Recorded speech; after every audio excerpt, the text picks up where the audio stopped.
ni ukuvuga ngo iyo umuntu akoze kiriya cyaha hari izindi mbaraga zidasanzwe uba winjije muri rwa rusengero rw'Imana. Kandi si za mwuka wera, ni za gishitani, ni za kidayimoni, reka mbyite gutyo. Ni imbaraga za kidayimoni, za gishitani, zirari, uba winjije muri rwa rusengero rwa mwuka wera. Rero abantu icyaha cy'ubusambanyi ndagitinya pe. Insengero arizo mibiri twambaye, shitani yarazigaruriye ku rwego sigaye ndeba nkabura nk'urwego mfatiraho. Urajya kwaka akazi ngo turyamane, urakorana na bose wakakora ati ndumva hari ukuntu. Urajya mu mashuri usanga umwana ngo amanota ngo tica ngo ngeze hariya uranurenze ku murindi, uriya iranze izamukije ku bademope, uramudugudu njya numva afite nk'uwa bademope. Ntabwo nzi uko byagenze, nari ndi kuri moto, umuntu aturuka ari uriya urupfu ni nko guhumbya gutya, kuko no kuringize gutya gusa, urupfu ni nka gutya, birenze no gutungurana, umenye ni nko kugira guca ijisho, guhumbya. Agiye kumva numva motari aravuga ngo Yesu we, urumva uyu motari avuze gutyo, urupfu aba yabona ko byarangiye cyane. Ngewe rero yavuze ngo Yesu we, ngiye kubona ngewe nshiduka imodoka yatugezeho. Mbese yavuze ngo Yesu we yamudepasheje gutya, uwo yaturutse hariya nko yakavugijeho ni kagiye kuzamuka, iwaza twinjiramo. Ndagushuje kandi nkwifurije kugubwa neza wowe udahwema kudukurikira umunsi ku munsi hano kuri Doruka TV. Amahoro atangwa n'Imana n'abane nawe. Ni kwa kundi ngira gushya nkavuga ati umuntu wese uzi ko ari mu buzima butagenda neza, ubuzima bumeze nabi, ngiye nkunda kubwita ubuzima bugeze muri feruje. Wageze muri feruje atahagarara, arambutiyaje.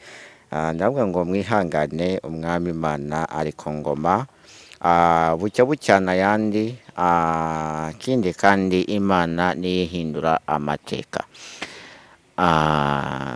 Murabona imbere zacu, murabona wa mumama mwiza cyane dukunda, irakoze urabona neza uyu munsi yazanye ibintu bidasanzwe, kandi urabona ko ari kwitwara nk'umuntu udasanzwe.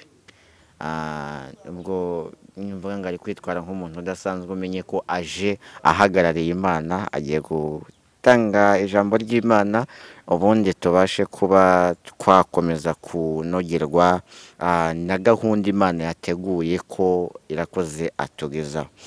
Si ibyo gusa kandi ahantu turi nonaha, turi ahantu bita mu ijuru rya Gasogi, ni hotel ijuru rya Gasogi. Nyumva ngo hotel, mwumve ngo ni hotel y'abakristo, ntabwo ari hotel y'abantu basanzwe kuko ni ijuru nyine. Yego, irakoze. Turakwakira hano kuri Doruka TV. Wasuhuza abakunzi ba Doruka TV, ubundi ugahita udusengera, tugakomeza ikiganiro cy'ijambo ry'Imana. Murakoze. Ndumva uyu munsi ntari buvuge cyane, ndavuga buhoro, ndi mu mwuka wo kuvuga buhoro. Ndabaramukije aho muri hose, amahoro y'Imana abane namwe. Waba uryamye kwa muganga, waba uri mu rugo, waba uri mu nzira ugenda, datagendane nawe. Imana ishimwe ko yabaramukije amahoro. Imana ishimwe. Kadusenge Imana, tuvuge ibyo Mwuka wera yashyize ku mitima yacu. Ntabwo turi abasesenguzi cyane mu by'Imana, ariko Mwuka wera niwe muyobozi.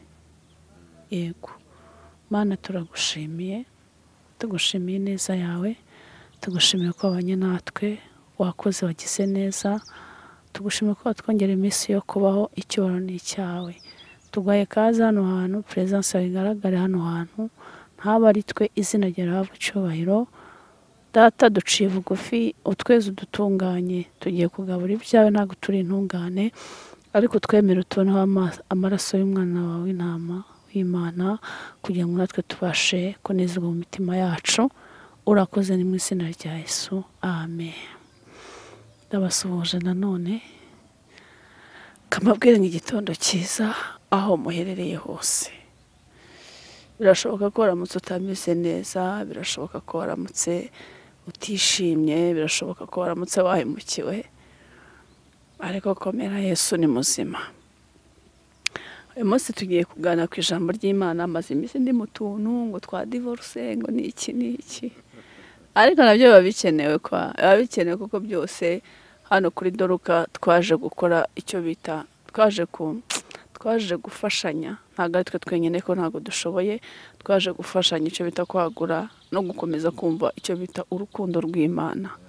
Urukundo rw'Imana mu bantu rwaguke, rwogere, urukundo rw'Imana mu isi.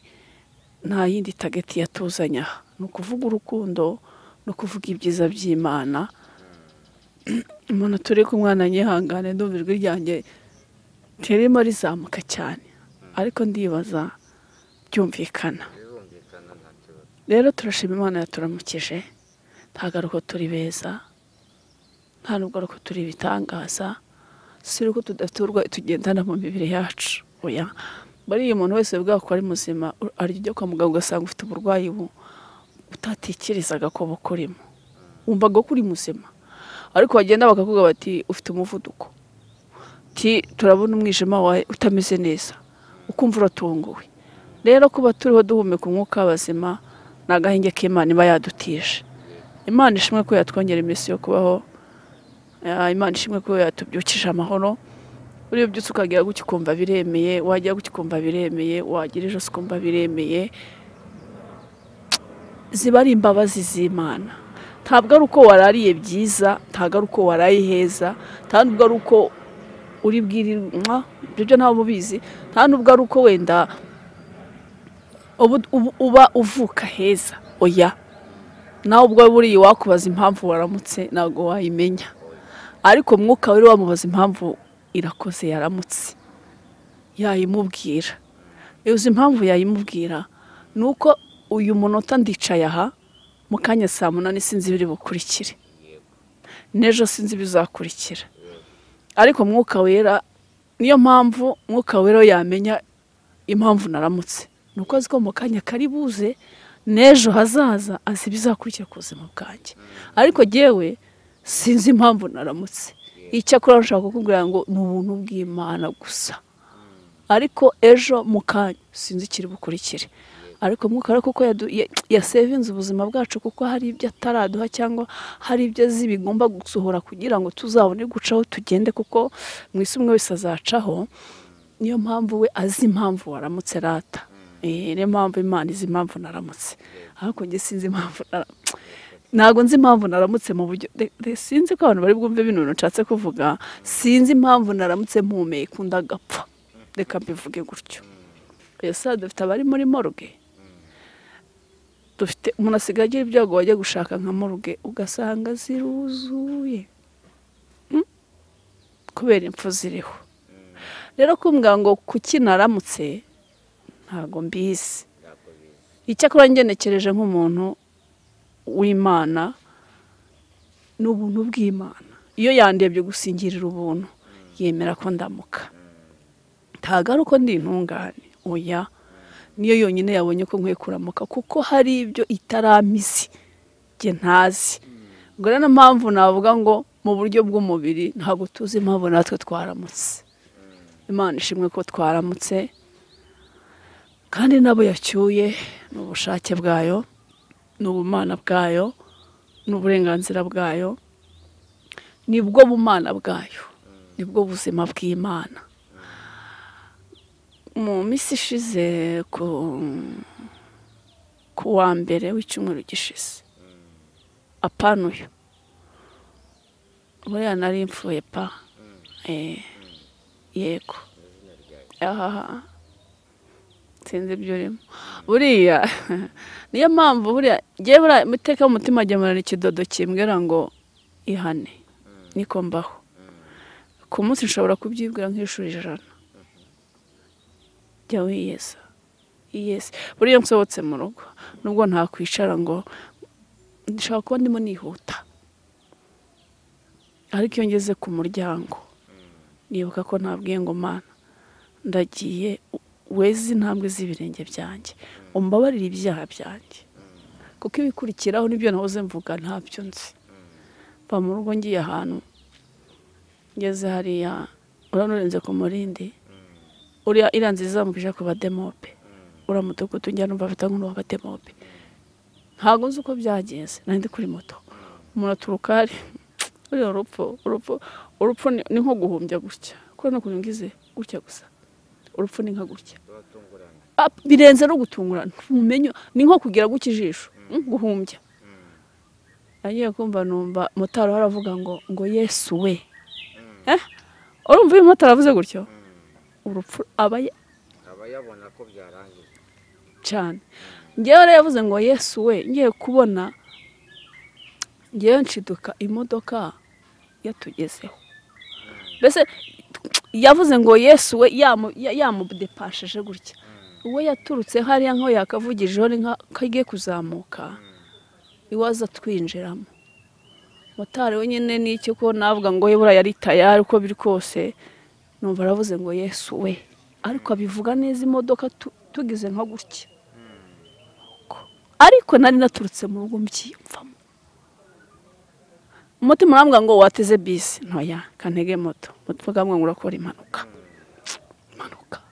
se aya nta mpanuka umutima atitega bisi aya kantege moto urumva ni wa wundi ni rwa rundi ruri nijya zose avuga ngo ikiri bube kiraba buriya byari ngombwa ko nabiriya mbibona urumva byari ngombwa ko nabiriya mbibona Imana ishimwe ko yandengeye ndi mu bantu maze kwibagirana Imana ishimwe ko yandengeye iyo ngiye mbonye urupfu runtambutse numva nongeye kumva ishimwe riremereye mu mutima wanjye yego rero Imana ishimwe ko yandinze pasi yaramurinze nawe ukirinze ni sawa rero icyo iturinde kugira ngo dukomeze dushime tuvuge imirimo tuvuge ishimwe ryayo naravuze ubushize hari ijambo rigeze ngo ndavuga ngo igitumye ukiriho no kugira ngo uzamure ineza y'Imana no kugira ngo uvuge amashimwe y'Imana niyo mpamvu kiturinze niyo mpamvu twihanganira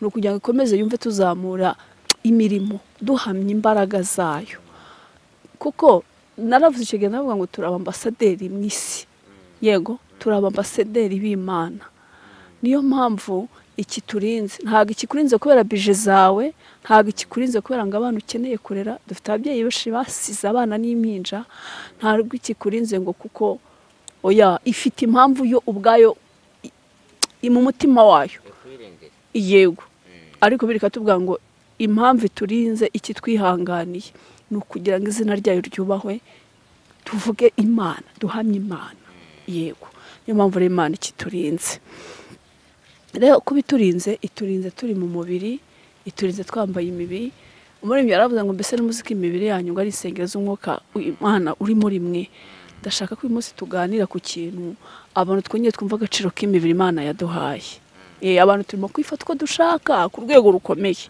cyane pe ariko ntabwo ariko byagakwiye kadusome mu ijambo hano abakorinto ba mbere ibice ni 6 sibyo umurongo turahera kuri 18 ariko cyane ndavuga kuri 19 Bibiliya iravuga ngo muzibukire gusambana muzibukire gusambana ibindi byaha byose umuntu akora bikorerwa inyuma ibyaha bindi umuntu akora bikorerwa inyuma y'umubiri ariko usambana abakoze icyaha cyo mu mubiri we mimbere icyaha kiba kibereye mimbere mu maraso mbese kiba gikorewe urabona twavuze ko umuntu n'uyu mwuka uri muri wowe uba wamaze kumwanduza kuko ufite ikindi kintu wamwinjijemo niyo mpamvu hano biri tubwiye ngo itubwiye ngo muzibukire gusambana. Sorry, biravuga iratubwiye ngo muzibukire gusambana, ibyaha byose umuntu akora bikorerwa inyuma y'umubiri, ariko usambana aba akoze icyaha cyo mu mubiri mo imbere. 19. Mbese ntimuzi yuko imibiri yanyu ari insengero z'umwuka wera uri muri mwe? Imana itubabarire, Imana itugirire neza. Ikintu cyo gusambana cyose ni ikindi gifite izindi kategori zitandukanye, ariko ndabanza ngaruke ku kintu cy'umubiri. Icyo kindi gikorerwa mu mubiri mo imbere tuzakigarukaho ubutaha, nabyo nta kibazo. Ariko 19 yatubwiye mbese ntimuzi yuko imibiri yanyu ari insengero z'umwuka wera uri muri mwe? Amen. Uyu mubiri twambaye mu buryo bw'umubiri ni umubiri, yego ni umubiri, ariko nubwo ari umubiri ntago ari umubiri wo kubikamo ibintu bidafite umumaro, ntago ari umubiri wo gusambana, ntago ari umubiri wo gukoresha ibidafite umumaro. Mu nsengero ubundi tuzi ko mu nsengero hakorerwamo ibintu bya mwuka wera, hakorerwamo ibintu byiza, ibintu bya mwuka wera, ibintu bizaduherekeza nyuma y'urupfu, kuko tuzi ko buri wese azapfa. Ibikorerwa ahera naho hagomba kwera kuko birera, ibyera bikorerwa ahera. Iyi mibiri twambaye nago biratubwira ngo ni insengero z'umwuka wera, bivuze ngo umwuka wera akorera muri twe. Iyi mibiri ni insengero za mwuka wera, bivuze ngo hari ibyo tutagomba kuwukoresha, hari ibyo tutagomba kuwujyanamo, kuko Bibiliya hari umurongo muri Bibiliya uvuga ngo ntabwo turi abacu ngo twigenge. Buriya urusengero ahantu ruri no mu buryo buri fiziko bugaragara, urusengero rukorerwamo ibintu bizima, ibintu byiza. Abarushye barahagera bakaruhuka, yego, ababaye barahagera bakishima. Ariko ibaze kuba Bibiliya itubwiye ngo imibiri yacu ngo ni insengero z'umwuka wera uri muri twe, ariko ugasanga umubiri mo imbere urimo ibintu agenda karakwishe. Kubera iki? Shitani nawe ntiyoroshye, abaturasa imyambi ku manywa na nijoro. Ariko ubanze wicara wumve ko uwo mubiri ni umubiri w'agaciro, ni umubiri ukomeye, ni umubiri wubashywe na mwuka wera ubwe ku giti cye, ni umubiri twebwe kujya dukoramo ibintu bifite umumaro. Ni inzu y'Imana mu yandi magambo. Twemerera Imana idukoreshe, dukoreremo ibintu bizima, ibintu bishimwa n'Imana. Ariko ikibazo cya none, kuko hano 18 havuze ngo ubusambanyi, ngo muzibukire gusambana, ibindi byaha byose umuntu akora bikorerwa inyuma y'umubiri. Bishatse kuvuga ngo iyo umuntu yinjije ubusambanyi mu mubiri, muri rwa rusengero, abasambaniye muri rwa rusengero. Kandi Bibiliya yatubwiye ngo imibiri yacu ni insengero za mwuka wera. None wowe winjijemo ubusambanyi, winjijemo ubusambanyi, tayari rwa rusengero wagiye kurusambanira. Kandi hano Bibiliya yatubwiye ngo ibyaha byose, hano ngo mbese ntimuzi yuko imibiri yanyu ari insengero z'umwuka uri muri mwe? 18 muzibukire gusambana, ibindi byaha byose umuntu akora bikorerwa inyuma. Buriya sinzi ukuntu busobanura hano hantu. Ni ukuvuga ngo icyaha cy'ubusambanyi no kuba naza, Bibiliya bidusobanuriye, kuba yumva bakanayemera. Icyaha ashobora kuza nkatuka umuntu, yego, kugutuka ni ibivuye muri cye, ni ibisohotse muri cye, yego.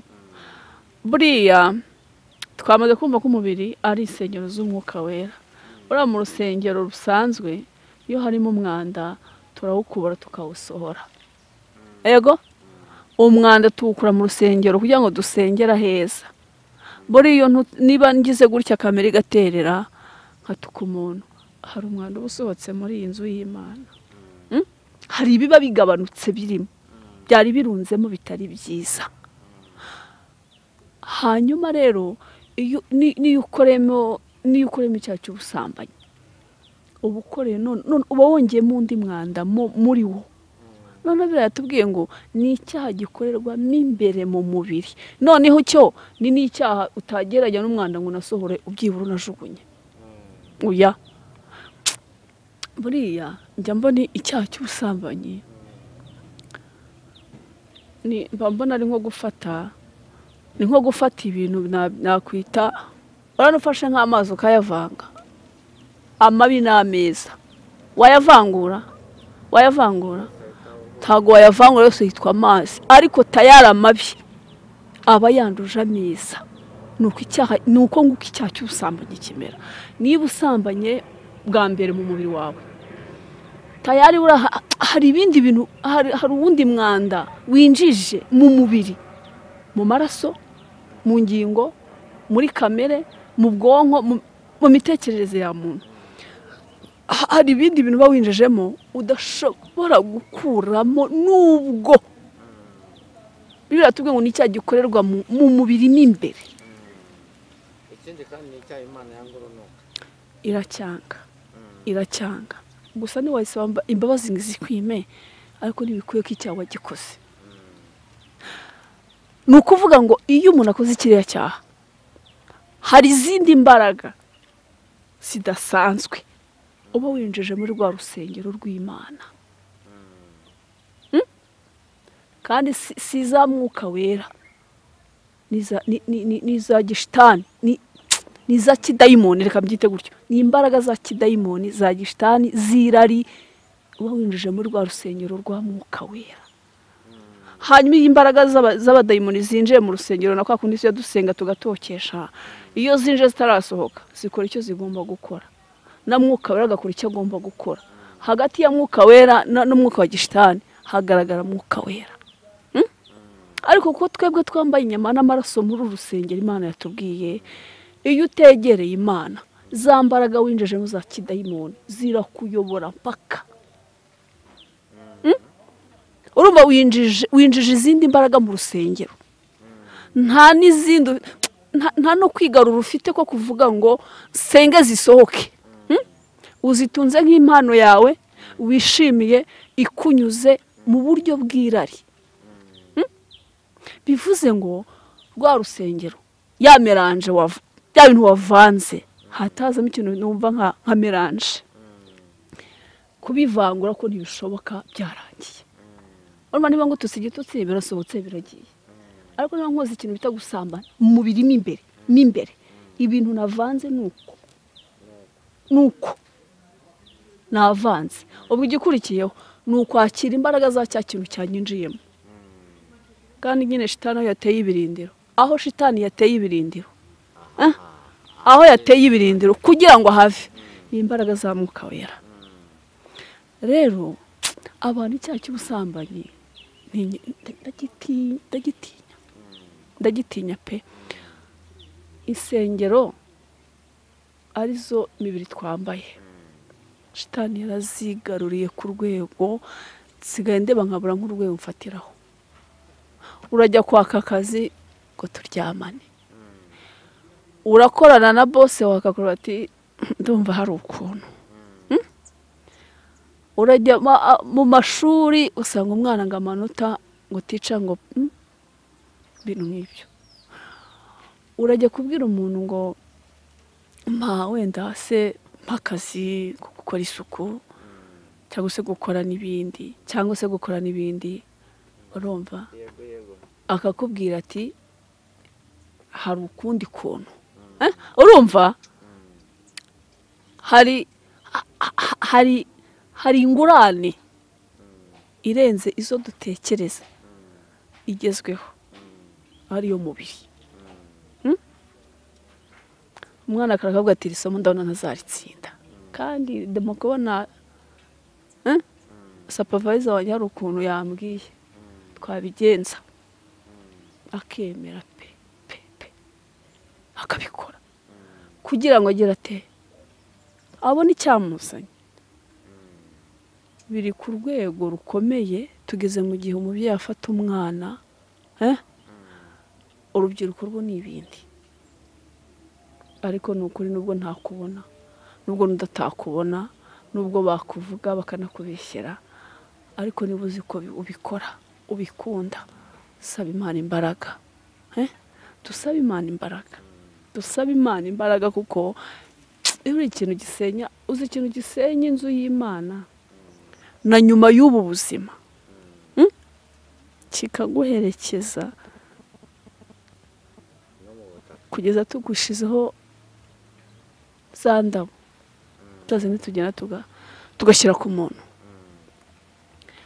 kikagenda kikaguherekeza kikakugeza iyo ugiye, kikaguha inzira imwe nyakuri kigomba kuguha cy'ubwacyo.